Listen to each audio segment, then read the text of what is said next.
नमस्कार दोस्तों, geology channel पर आप सभी लोगों का स्वागत है। आज हम डिस्कस करेंगे सिविल प्रोसीजर कोड की एक महत्वपूर्ण डॉक्ट्रिन रेस सब जुडिस। चलिए शुरू करते हैं। रेस सब जुडिस एक लैटिन टर्म है जिसका लिटरल मीनिंग होता है under judgement. Civil procedure code का सेक्शन 10 रेस सब जुडिस की बात करता है। ये डॉक्ट्रिन कोड को दो अलग अलग सब्सिक्वेंटली इंस्टीट्यूटेड पेंडिंग सूट्स जिनके पार्टीज सेम है, सब्जेक्ट मैटर सेम है, ट्राई करने से रोकता है। आसान भाषा में डॉक्ट्रिन ऑफ रेस सब जुडिस दो पैरेलल प्रोसीडिंग्स को प्रिवेंट करता है। दोस्तों, इस डॉक्ट्रिन को अप्लाई करने के लिए कुछ एसेंशियल एलिमेंट्स का होना आवश्यक है, जैसे कि there must be two subsequent suits, मतलब दो अलग अलग केस एक के बाद एक फाइल किया गया होना चाहिए। सेम सब्जेक्ट मैटर, केस का जो सब्जेक्ट मैटर है वो दोनों केस में सेम होना चाहिए। पार्टीज मस्ट बी सेम और litigating under the same title, यानी दोनों केसेस में जो लिटिगेटिंग पार्टीज है वो सेम होना आवश्यक है। Previously instituted suit must be pending in the same or another competent court in India, मतलब जो केस पहले इनिशिएट किया गया था वो दूसरे केस फाइल करने के समय पेंडिंग रहना आवश्यक है। एक एग्जाम्पल से समझते हैं। दिल्ली के एक सिविल कोर्ट में ए नाम का एक व्यक्ति बी के ऊपर केस करता है। बी ने ए से 1 लाख रुपए उधार लिया था जो कि बी को 1 साल के अंदर लौटाना था, लेकिन 1 साल बीत जाने के बाद भी बी वो 1 लाख रुपए नहीं लौटाया। तो यहाँ पे पार्टीज है A versus B. Subject matter क्या है? 1 लाख रुपए।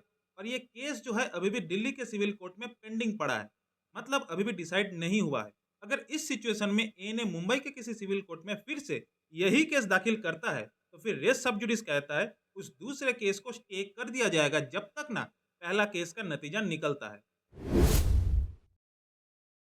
डॉक्ट्रिन ऑफ रेस सब जुडिस का पहला लिमिटेशन है कि यह फॉरेन कोर्ट्स पे लागू नहीं होता है।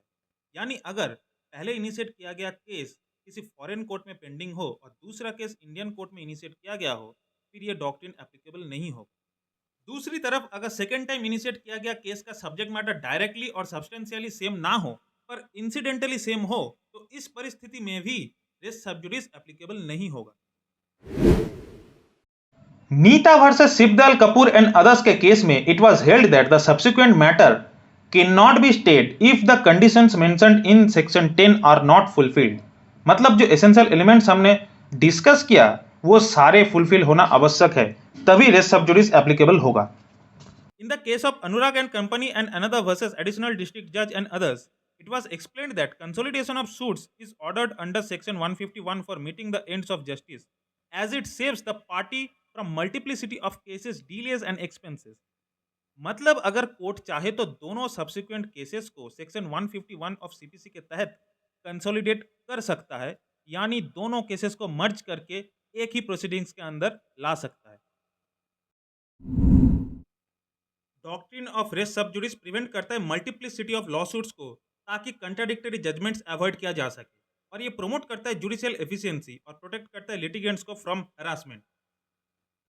ऐसे सिविल और क्रिमिनल लॉ के वेरियस टॉपिक्स के ऊपर डिटेल्ड वीडियोस देखने के लिए सब्सक्राइब करें जियोलॉजी चैनल को। जय हिंद।